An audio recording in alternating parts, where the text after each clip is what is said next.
მთელი დღის განმავლობაში ბევრი რამ ხდება, რაც არ უნდა გამოგრჩეს. ამაზე ჩვენ ვზრუნავთ. მომართე რადიო მიმღები A7-სა და 9-ზე, მიიღე საჭირო ინფორმაცია და უსმინე კარგ მუსიკას. სასიამოვნო და სასარგებლო ერთად, მთელი დღის განმავლობაში. გადაცემაში მთელი დღე. მოგესალმებით ჯერფასო რადიო მსმენელებო, თქვენ უსმენთ რადიო ძველ ქალაქ ტალღაზე FM 107.9 გადაცემა მთელი დღე და რუბრიკა სტუმარი არის ახლა ეთერში და მინდა დიდი სიამოვნებით წარმოგიდგინოთ ქეთევან მამისეიშვილი, ჩვენი დღევანდელი სტუდიის სტუმარი. ქეთევანი გახლავთ ამერიკის შეერთებულ შტატებში არკანზასის უნივერსიტეტში აკადემიური და სტუდენტური საკითხების ასოცირებული დეკანი, რომელიც ამ პოზიციას იკავებს და სამეცნიერო საქმიანობას ეწევა. თუმცა ქეთი მანამდე ის უკვე დიდი ხანია წასული არის ამერიკის შეერთებულ შტატებში, მაგრამ მან თავდაპირველად განათლება ქუთაისში აკაკი წერეთლის სახელმწიფო უნივერსიტეტში მიიღო. მაქვს პატივი წარმოგიდგინოთ და ძალიან მიხარია რომ დაემთხვა ქეთის ჩამოსვლას და ჩვენთან სტუმრობა. მოგესალმები. მოგესალმებით ყველას. როგორ ახართ? ხო, ხშირად ჩამოდიხარ ხოლმე, არც უიშვიათად ასე ვთქვათ, ხო, ქუთაისში? კი, ხშირად ჩამოვდივარ, ყოველ წელს ჩამოვდივარ ხოლმე. ახერხებ რომ ყოველ წელს? ზოგჯერ ორჯერაც, მაგრამ ერთხელ მაინც აუცილებლად. ქეთი, მოდი ვიდრე შენს პროფესიულ საქმიანობაზე გადავიდოდით, რადგან ამ ჩამოსვლაზე ჩამოვაგდეთ სიტყვა. ამბობ რომ ყოველ წელს ჩამოდიხარ და რამდენად ხდება ხოლმე შეცვლილი ქალაქი? უკეთესობისკენ, უარესობისკენ სტაბილიზაცია თუ რა გჭირს? აი, თავიდან რო წავედი 2001 წელს წავედი მე და აი იქედან იმის შემდეგ, რა თქმა უნდა, ძალიან სწრაფი ცვლილებები ხდებოდა ყოველთვის. მე თვითონ დასტაბილურდა რაღაცა სტაგნაციაში ვარ და მე უკვე, მაგრამ თავიდან აი ძალიან ესეთი ჩამოვიდოდი და სულ ახალი შენობები, ახალი რაღაცა. ანუ როცა აღშენებლობა დაიწყო ასე ვთქვათ. ხო. და ეხლაც რა თქმა უნდა შეცვლილი ხდება მშენებლობა ბევრი მიმდინარეობს ყველგან თბილისშიც და აქაც და ხა ეს ყოველთვის კარგის ნიშანია რომ რაღაცა კეთდება და ხდება და ახალი ან კაფე და ბარი და რესტორანი და ესენი ყოველთვის მიხარია ხოლმე რომ ახალი რაღაც იხსნება, იმიტომ რომ რაღაცა ხო მიუნიშნებს იმაზე რომ თქვათ ინტერესი რაღაცა. ეხლა მაგალითად შევამჩნიე რომ ძალიან უცხოელები მომრავლდა აქ კიდე ძალიან აი რომ გაივლი გესმის უკვე სხვა ენები და ესეც ძალიან მიხარია რომ ასე ჩამოდიან აქ და კი, აეროპორტის მშენებლობა მაგ შეუწყო ძალიან ხელი ზუსტად რომ დაბალ ბიუჯეტიანი არის და სწორედ ისეთი ქვეყნების წარმომადგენლები ჩამოდიან, ვისთვისაც ტურიზმი ძალიან მნიშვნელოვანია და ქვეყნების დათვალიერება. და აქედანაც ძალიან უკვე ბევრი რა თქმა უნდა გაიჭრა ფანჯარა ევროპისკენ ასე ვთქვათ. მაგ ეხლა რა ხდება ამერიკაში? მითხარი იქ სადაც შენ ხარ ეხლა უნივერსიტეტში და ანუ როგორ მიდის ეს სამეცნიერო მუშაობა და რა ეტაპზე, ანუ როგორი გზა გაიარე, ვიდრე გახდებოდი დეკანი? ესე იგი, მე 18 წელია უკვე იქეთავარ და თავიდან მისურის უნივერსიტეტში ჩავედი და მთელი 7 წელი სტუდენტი ვიყავი ფაქტიურად. სამაგისტრო და სადოქტორო გავაკეთე და მე გადმოვედი ამ არკანზასის უნივერსიტეტში. და ძალიან ხშირად ვამბობ ხოლმე რომ ისე გამიმართლა ძალიან თქვა, იმიტომ რომ ძალიან კაი უნივერსიტეტია და ძალიან კარგი ხალხია და ძალიან კაი კოლეგები მყავს და ესე იგი ძალიან რაღაცნაირად რეალიზება მოხდა, ასე ვთქვათ, ჩემი შესაძლებლობების და თავიდან რა თქმა უნდა ასისტენტ პროფესორი ასე დავიწყე 2008 წელს და უმაღლესი განათლების მართვა ასე არის ჩემი სპეციალობა სპეციალობა და გვასწავლიდი რა თქმა უნდა კვლევებს ვატარებდი და პირველი 4-5 წელი ეს ასისტენტ პროფესორი ვიყავი, მე ასოცირებული, მე ახლა უკვე სრული პროფესორი და თან ამას დაერთო მე ეს ადმინისტრაციული სანასი ახალგაზრდა ასაკში. ხო, ახალგაზრდა ადრეულ თვითონ კარიერისთვის ადრეულ ასაკშიც, ასე ვთქვათ, იქაც ახლა მაგალითად ჩემ ტიპის თანამდებობაზე ვთქვათ, ან მანამდე კიდე კათედრის გამგეცვა ვიყავი, ესეთი ადრეულ იმას ჩაითვლებოდა კარიერისთვის, იმიტომ რომ როგორც გავხდი ასოცირებული პროფესორი, აი იმ წელსვე გავხდი კათედრის გამგეც და კათედრა ძალიან დიდი საკმაოდ დიდი კათედრა 40 პროფესორისგან შედგებოდა და 6 პროგრამისგან და 800-ზე მეტი დაახლოებით 900-მდე სტუდენტი ყავდა ყველა დონეზე 150 მარტო ის ყავს სადოქტორო სტუდენტი სხვადასხვა სპეციალობებზე და ამიტომ დიდი კათედრა იყო და ბევრი სრული პროფესორი აი 30 წელი რო იქ კათედრაზე მუშაობენ ვთქვათ და ასე მოხდა რომ ხო, მაგრამ ეს იყო შენი ძალიან დიდი შრომის და მონდომების საგანი, ხო, იმიტომ რომ სხვა ყველა შეუძლია ვთქვათ თუ კი ბევრსი შრომებს რო ამას მიაღწიოს. კი, აი ეს ამას ვთვლი, იმიტომ რომ მე ახლა იქ აი ეს დაინახეს, აი მაგალითად ახლა ამას სულ ვამბობ, რომ აი შრომა არ მეზარება მაგალითად მე და ინტერესი მაქვს აი ყველაფრის დიდად რაც საქმესთან დაკავშირებული, აი არაფერს მაგალითად არ მუშინდები ან ვერიდები და რაღაცა რომ ჩავარდება რაღაცის გაკეთება ვთქვათ რომ იყო იმეს რომ აიღო ვალდებულება მე მაგალითად გამოვიჩენთ ინიციატივას რომ მე გამეკეთებია ეს საქმე ვთქვათ ან მე ჩავდგომოდი სათავეში და აი ასეთი რაღაცები რომ დაინახეს მონდომება და შრომის მოყვარეობა და მიზნისკენ სვლა ეს არის ძალიან ნაპირობა მე მგონი იმიტომ რომ და ამერიკაში ზოგადად უყვართ ასეთი ადამიანები ხო აი მე მაგალითად ხშირად გამიგონია რომ მათ შორის თვითონ ამერიკელებისგან რომ არც ერთ ასაკში არ არის გვიან აქ დაიწყო ახალი საქმე კი ნამდვილად აი ხშირად reinvent აი თავიდან ყოველთვის თავიდან განახლება ხდება ყოველთვის თავიანთი ან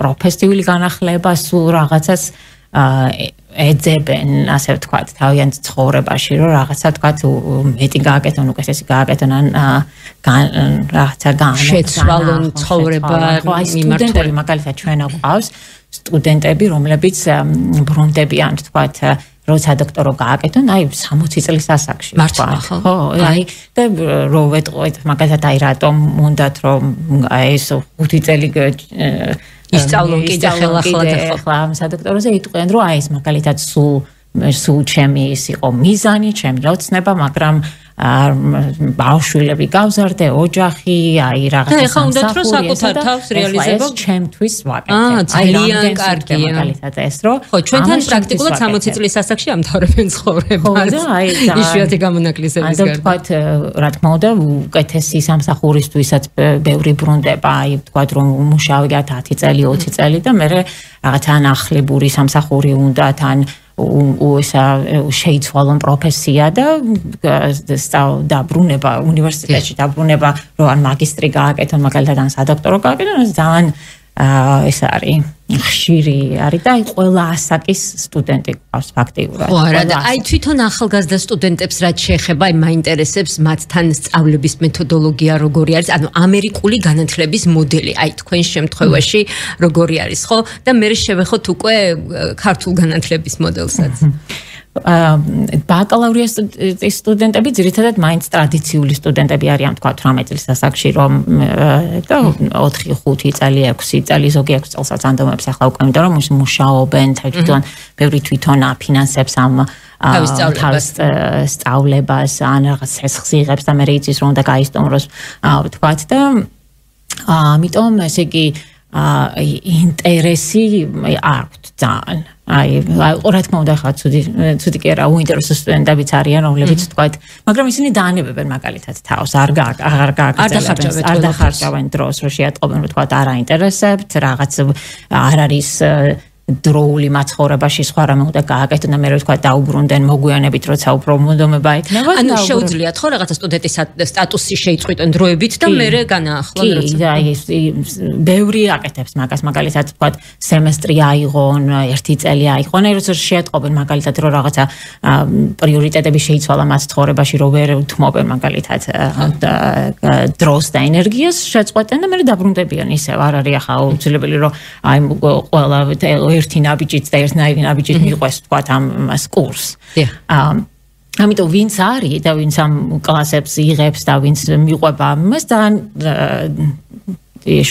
შრომობს და ინტერესი აქვს და აი და მომთხოვნები არიან პროფესორებისგან და სხვა კლასელების თავიანთი კლასელებისგანაც მომთხოვნები არიან მაგალითად ჯგუფური სამუშაო როცა ხდება აი არ ვინმე არ უნდა ჩააგდოს, არ უნდა იზარმაცოს. და აი ამას მაგალითად გეტყვიან პროფესორს ეტყვიან, რომ აი ის სტუდენტი ჩვენთან არ მუშაობს მაგალითად და შეუძლიათ რომ ვთქვათ გარი, ასე ვთქვათ, განარიდონ ჯგუფიდან და მე რამან დამოუკიდებლად. ხო, ქართველი არ იზამს მაგალითად, იმიტომ რომ ისე ყველა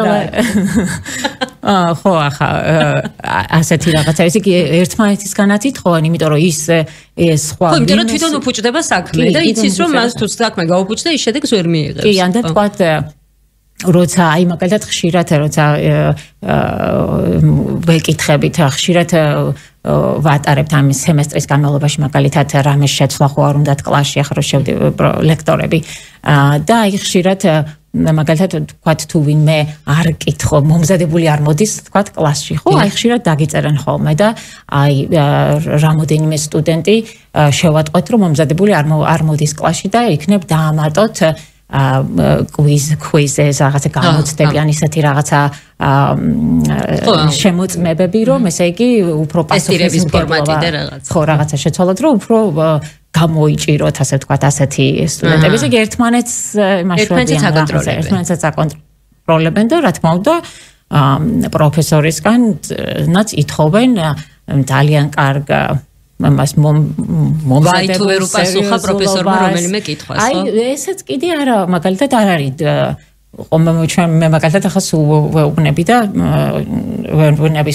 სტუდენტებს რომ ყველაფერი არავინ არ იცის. ამიტომ ახლა ვთქვათ შეგეკითხებიან რა აი რა მაინტერესებს კეთი თქვენი არის უმაღლესი განათლების მართვა ხო? და რაღაცნაირი სპეციალიზაცია არის ეს ანუ რა იგულისხმება კონკრეტულად ამაში რისი მართვა? უფრო კონკრეტულად. ხო, ესე იგი, საერთოდ სპეციალობა არის განათლების სისტემის მენეჯმენტი, ასე ვთქვათ, ადმინისტრირება და მე ის დააყოფილია ესე იგი სხვადასხვა განხრებით, ვთქვათ, სკოლების მართვა, ცალკე სპეციალობა, ჩემი სპეციალობა იყო უმაღლესი განათლების მართვა.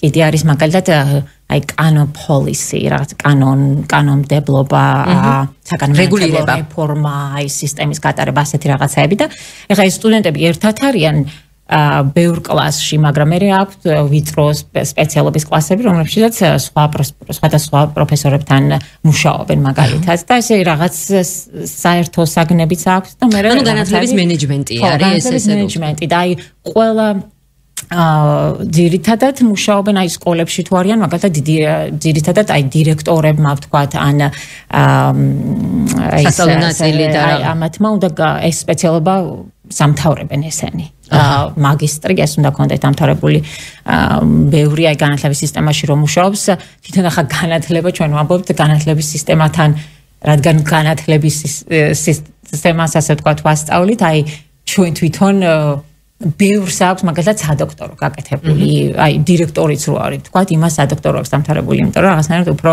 პრესტიჟულიც არის და აი განათლებას რომ უძღვები რაღაცნაირად თვითონაც თulis იმას რომ აი განათლების მწვერვალს უნდა მიაღწიოს ხო და ესეთი ბევრი ვთქვათ არ არის საჭირო აი სამსახური რომ მიიღოს მაგრამ მაინც აკეთებს ამ ბოლომდე აკეთებს ვთქვათ ამ სადოქტოროს და არ ჩერდება მაგისტრატურაზე ასეთი რაღაცები ჩემ სპეციალობაში ხშირია ვთქვათ მე უმაღლესი განათლების მართვა აი კოლეჯებში და უნივერსიტეტებში მუშაობენ ძირითადად აი ადმინისტრაციულ თანამდებობებზე აი სტუდენტურ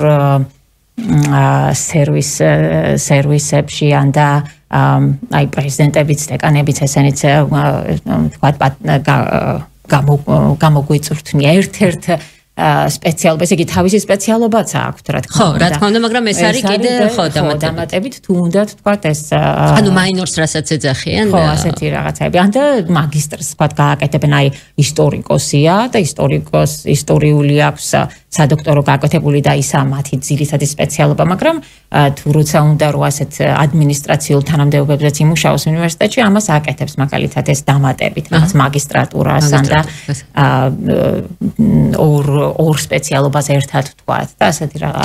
სხვათა შორის ჩვენთანაც უკვე რამდენიმე წელია შემოსული არის მსგავსი პრაქტიკა, როდესაც ბაკალავრს დაამთავრებენ, შემდეგ მაგისტრატურა შეუძლიათ სხვა მიმართულებით გაიარონ და ვთქვათ უფრო დააკონკრეტონ იქ, რაზეც უნდათ უკვე სამომავლოდ მუშაობა. ნუ მე შეცვლათ შეუძლიათ სადოქტოროს უკვე. ესეც ძალიან ხშირად ხდება. ახლა ზოგი არ იცვლის, რა თქმა უნდა, ინჟინერია და ინჟინერს გაყვება იმ სპეციალობით, მაგრამ ინჟინერი მაგალითად ბაკალავრიატი და ვთქვათ მე ბიზნესის მაგისტრი ძალიან მათ ითვლება ვთქვათ ან ეკონომისტი, იმიტომ რომ საინჟინროს ფუნდამენტური სპეციალობაც იცი და მე უკვე რაღაცა მენეჯმენტი და ბიზნესის მართვა ვთქვათ და ასე რაღაცა აი ესეთ იმას აკეთებენ ხოლმე ორივე შეუთანხმებენ ასე სპეციალობებს, რომ უფრო ეს იყვნენ კარგი სამსახურები მიიღონ. მაგრამ ის სტუდენტებს ვლაპარაკობდით, აი ძალიან ესეთი მონდომებულებიც არიან და ისეთი პირობებიც არის აი თვითონ ახლა აი ეს მაინტერესებს ზუსტად ანუ საუნივერსიტეტო სივრცე არის არკანზასის საუნივერსიტეტო სივრცე რას თავაზობს სტუდენტებს და ასევე მაინტერესებს რამდენად არის ვთქვათ უცხოელი სტუდენტები ვინც მოდის და სწავლობს ხო ესე იგი უნივერსიტეტი ახლა კემპუსი ქვია ხო კემპუსი ეს ამ უნივერსიტეტს ჯერსი ქალაქივით არის რა უზარმაზარი ტერიტორია და ყველაფერი აქვს ნუ ბიბლიოთეკა რა თქმა უნდა კომპიუტერული ცენტრები მაღაზიები ხო როგორც ქალაქი მოწყობილია ყველაფერი ეს ბიბლიოთეკა მაგალითად მთელი 2 საათამდე მუშაობს ღამე როცა გამოცდების პერიოდია დღე და ღამე მუშაობს მაგალითად და სულ აი ჟრეამული და ბევრი ხალხია და რაღაც აი და ესენიც არის აი ბევრი პროფესორების გარდა არიან ბევრი აი რომლებიც მაგალითად ეხმარებიან აი სტუდენტურ ცენტრებში რომ მუშაობენ მაგალითად თქვა თუ რამეში დახმარება ჭირდებათ ან დავალების გაკეთება დავალებაში ან და რჩევა სჭირდებათ მაგალითად ფსიქოლოგიური რჩევა ან ნებისმიერ რაღაცა life coach და მოვიდა ახლა ძალიან პრესტიჟულია ეს როგორც თარგმნო არც ვიცი, მაგრამ ცხოვრებისეული საუბრები, ხო, ეგეთი ასეთი ისინიც ბევრი დაიქირავა ახლა უნივერსიტეტმა, იმიტომ რომ აი სტუდენტებს გარდა სწავლისა, აი ბევრი ცხოვრობს ამ რა თქმა უნდა ამ თვითონ ამ კემპუსზე ცხოვრობს და პრობლემები აქვს თქვა ურთიერთობებში, პრობლემები აქვს ფინანსური, პრობლემები აქვს ოჯახთან და რაღაცნაირად ჭირდებათ ამაზე ასეთი ურთიერთგაცვლა აზრების და ესეც იმასაც თავაზობს უნივერსიტეტი, რომ ასეთი რომ ამათთან დანიშნო შეხვედრა და დაელაპარაკონ და რა თქმა უნდა სამედიცინო ცენტრიც ყავს და აი ყველანაირად არის ესეთი გარემო შექმნილი რომ აი მაგალითად კიდე ძალიან აი ვთქვათ სტუდენტი არ დადის კლასში ვთქვათ გააცდინა რამოდენიმე ორჯერ სამჯერ არ მოვიდა მე პროფესორი ვარდებულია რომ ეს სტუდენტი გადასცეს ქვია რა ესე იგი დეკანატს ხო ან ის არის რესურს ცენტრი არა აი ინტერნეტით ფაქტიურად შეიძლება შეიტანოს რომ აი ესეთი სტუდენტია აი გააცდინა რაღაც ნერვიულობ ამ საკითხებზე და აი ამას ბევრი ეს ნახულობს აი ეს ფსიქოლოგიც თქვათ ეს დეკანატიც და რაღაც ეს advisor ვინც ყავთ ამ სტუდენტს კიდე ვინც მრჩეველი ასე თქვათ აკადემიური მრჩეველი ისიც ნახულობს ამას და ესე იგი გაჩნია რა არის გადაცემული ვთქვათ რა საკითხია გადაცემული მაგრამ ვინმე რომ ამ სტუდენტს აუცილებლად პირადად გამოეხმაურება ან დაურეკავს ან წერილს მისწერს ან ესე იგი ძალიან თუ ზოგჯერ ოჯახში და ზოგჯერ წერილსაც კი ვაგზავნით და ესე რომ რაღაცნაირად აი რა მოხდა თქვა ანუ პასუხისმგებლობას გრძნობს უნივერსიტეტი ამ სტუდენტის რომ აი ტყუილა არ გაცდენ და რაღაც ხდება ვთქვათ იმ ადამიანის ცხოვრებაში ხო და რომ აი გადავარჩინოთ ესე იგი დავიბრუნოთ ეს სტუდენტი დავიბრუნოთ ვთქვათ მისი ინტერესი ეს ძალიან ეს არის და რაც შეეხება უცხოელ სტუდენტებს თუ არიან ამერიკის გარდა ამერიკის მოქალაქეების გარდა ვთქვათ სხვა ამიგება მაინტერესებს ვთქვათ ქართველები თუ არიან ქართველები ჩემ უნივერსიტეტში არ არიან ერთი გოგონა იყო თბილისიდან და ბაკალავრიატიც გააკეთა და მაგისტრატურაც და მე დატოვა უნივერსიტეტი მაგრამ ეს იყო მარტო იმიტომ რომ ყველა მიცის რომ ძვირია ესე. არა, ყველა მიცის რომ გამოჩნდეს ქართველი სტუდენტი რომ მეტყვია. და ისე ძვირია სწავლება. კი, ძვირია სწავლება. დაახლოებით საერთაშორისო სტუდენტისთვის ალბათ ერთი სემესტრი წელიწადი დაჯდება ალბათ 25,000-მდე ასე. და მერე ისა მე საცხოვრებელი რა თქმა უნდა. ამას ანუ ეს არის მარტო სწავლის სტუდენტებისთვის უბრალოდ სამჯერ მეტი სიხდიანი ვიდრე იქაური თვითონ სტუდენტები. მაგრამ არის ბევრი აი ბაკალავრიატში ნაკლებად მაგალითად, მაგრამ თვითონ აი მაგისტრატურაში და სადოქტოროზე აი ბევრი დაფინანსება არსებობს და ბევრი ესე იგი დახმარება არსებობს და ამიტომ უმეტესობა ჩასული თუ იქაური უკვე მაგისტრატურაში და სადოქტოროსთვის თვითონ დიდად არ ეხდის ფულს რაღაც ნაწილობრივად ან თქვათ მუშაობს სპონსორი ყავს და ასე და სტიპენდიას იღებს ან რაღაც ასეთი რაღაცეები და კარგი. ეხლა რაც შეეხება ქართულ ასე ვთქვათ საგანმანათლებლო საუნივერსიტეტო პრობლემებს. ჩვენთან ხშირად საუბრობენ იმაზე, რომ საჭირო არის რეფორმა და ამ რეფორმაზე საუბარი 10 წლის წინ მეტის დაიწყო, მაგრამ ნუ რაღაცნაირად განგრძობადი გახდა და ვერ ჩამოყალიბდა. ყველა უნივერსიტეტს რა თქმა უნდა მისი ესე ვთქვათ სტრუქტურა აქვს, მაგრამ იგივე ვთქვათ ჩვენი ქუთაისის უნივერსიტეტზე რო ვილაპარაკოთ, აქაც ნუ რა თქმა უნდა ყავს სტუდენტები, მაგრამ ხარისხი არც ისე მაღალი არის სწავლების, როგორც სხვა საერთაშორისო და სხვა ქვეყნების უნივერსიტეტებში. თქვენი მეუღლე ასწავლიდა აქ და ასწავლის ახაც მე როგორც ვიცი, ხო? თუ აღარ ასწავლის? ახლა აღარ შარშან იყო. ერთი სემესტრით იყო. ხო, აი მაინტერესებს მისი გამოცდილება რა იყო და რა ახლა საერთოდ ჩემი მეუღლე აქ ძირითადად მუშაობდა ინგლისურის კათედრასთან.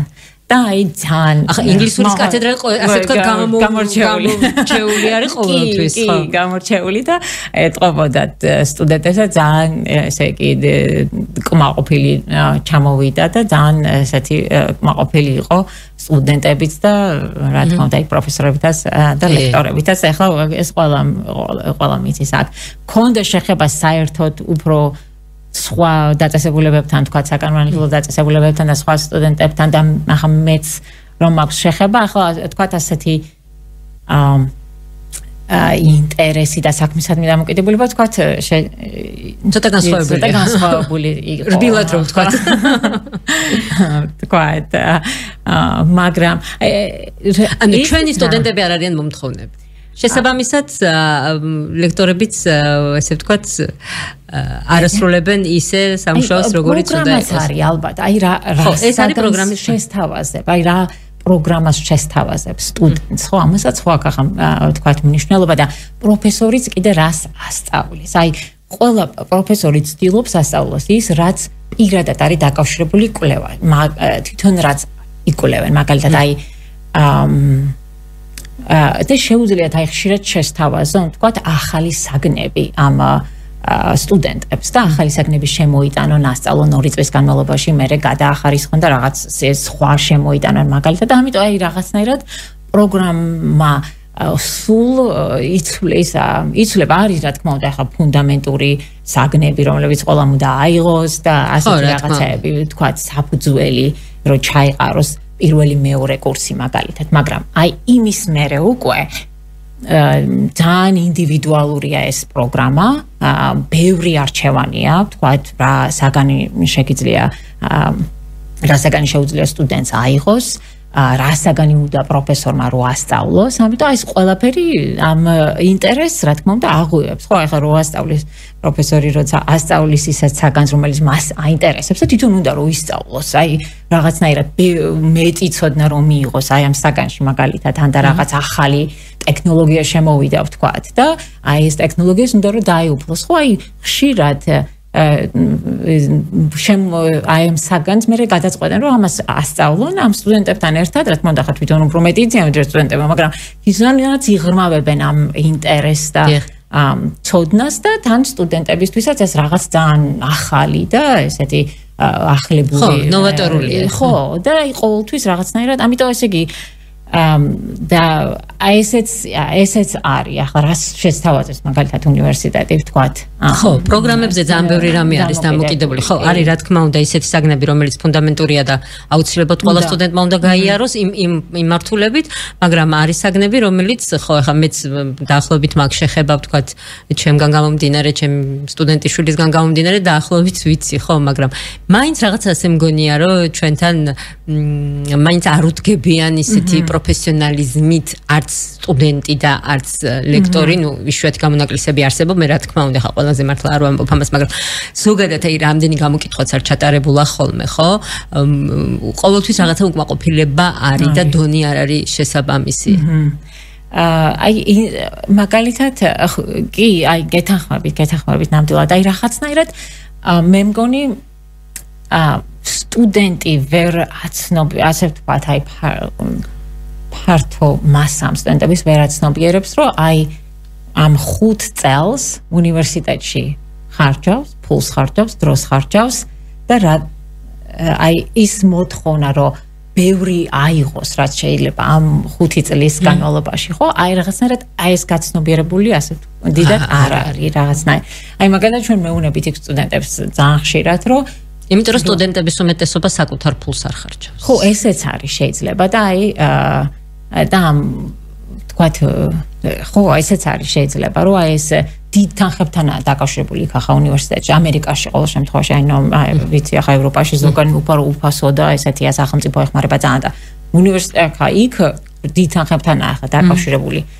კოლეჯის სწავლება და ამიტომ ძალიან ვთქვათ უფრო სერიოზულად ასე ვთქვათ ხო უფრო გასაგები და იცით რა არის იქ კიდე ამასაც აქვს მნიშვნელობა სახელმწიფო მოწყობა როგორი რას ითხოვს სახელმწიფო მოქალაქისგან და მოქალაქე რას ითხოვს სახელმწიფოსგან იმიტომ რომ ეს არის ურთიერთშეთანხმების მემორანდუმი გარკვეულწილად ხო უფლებები და მოვალეობები ჩვენთან კი გვაქვს ეს კონსტიტუციაში მაგრამ ნაკლებად სრულდება სახელმწიფოს მხრიდანაც და მოქალაქეების მხრიდანაც და აი ეს იწვევს ზოგადად მე გავუწვით ცნობიერებლობას რომელიც სამომავლოდ ახალგაზრდებს უნდა მოტივირებას ქმნიდეს და ძენდეს მე აი ესე იგი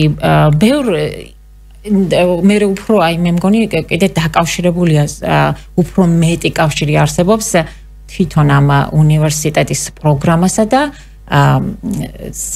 სამსახურს შორისაც აი რაც ჭირდებათ თქვათ სამსახურში რა უნარჩვევები ჭირდებათ რა ცოდნაც ჭირდებათ რა სპეციალობითაც მიდიან მაგალითად ჟურნალისტები არიან ხო თქვათ უნივერსიტეტის ცდილობს რომ ის უნარჩვევები და ის ცოდნა მიაწოდოს ხო აი ძალიან ესე იგი განაახლოს ხშირად რომ აი რაც ზუსტად დაჭირდებათ თქვათ ხო სამომავლოდ ამიტომ აი სტუდენტები იმასაც ხედავენ მე მგონი ამ კავშირს ამ რომ აი ამ რასაც სწავლობენ იმას აქვს პირდაპირ კავშირი ვთქვათ მე რასაც გააკეთებენ და ესეც რაც უფრო მეტ პრაქტიკა აი პრაქტიკულ გამოცდილებასაც ძალიან დიდი მნიშვნელობა აქვს ძალიან ბევრი აკეთებს ამ ინტერნშიპები რასაც ქვია და სხვადასხვა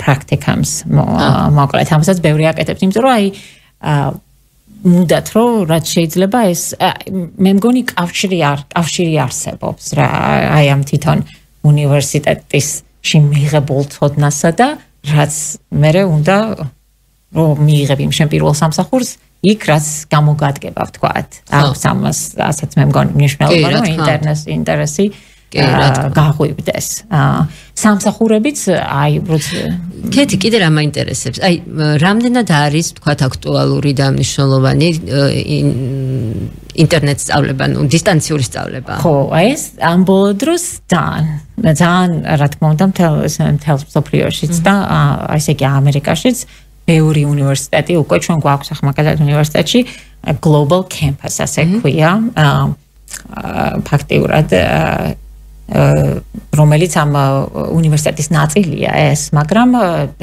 პროგრამები არის მთლიანად დისტანციურად გადასცემს ამ სტუდენტებს ან ნაწილობრივ თქვათ არის რაღაც საგნებს შეგიძლია აიღო ამ დისტანციურად და რაღაცაკნები თვითონ კემპუსზე შეგიძლია ჩამოხვიდე. ასეთი, აი ეს არის თქვა ახლა როგორც ამბობენ ამერიკაში და ჩემთან უნივერსიტეტში სულ ამაზეა საუბარი, რომ ეს მომავალში უფრო და უფრო იმატებს და იმატებს. იმიტომ რომ აი ჯერ ერთი ბევრი მუშაობს კიდევაც, აი სამსახურები აქვს, ოჯახები აქვს და ამ დღის განმავლობაში მაგალითად არ შეუძლიათ ახლა ამ კემპუსზე მოსვლა და თქვა უნდათ რომელიმე ესეთ პრესტიჟულ უნივერსიტეტში სწავლა, მაგრამ იქ არ ცხოვრობენ და თქვა კი შეუძლიათ ისწავლონ იმ პროფესორებისგან, მაგრამ ისწავლონ დისტანციურად. ამიტომ ეს უფრო და უფრო გაიზრდება. ეს რა მაინტერესებს ახლა კიდევ თქვათ იგივე დროში, იგივე ამ პერიოდში ჯდება როგორც ჩვეულებრივი კემპუსში სწავლების პერიოდი, თუ უფრო დიდხნიანი არის და თქვათ გამოცდების, ჩაბარების რაღაცა კიდე სხვანაირი მეთოდოლოგიაა და ასე შემდეგ. ჩემი უნივერსიტეტი და საერთოდ ეს ტრადიციული უნივერსიტეტები ცდილობენ რომ აი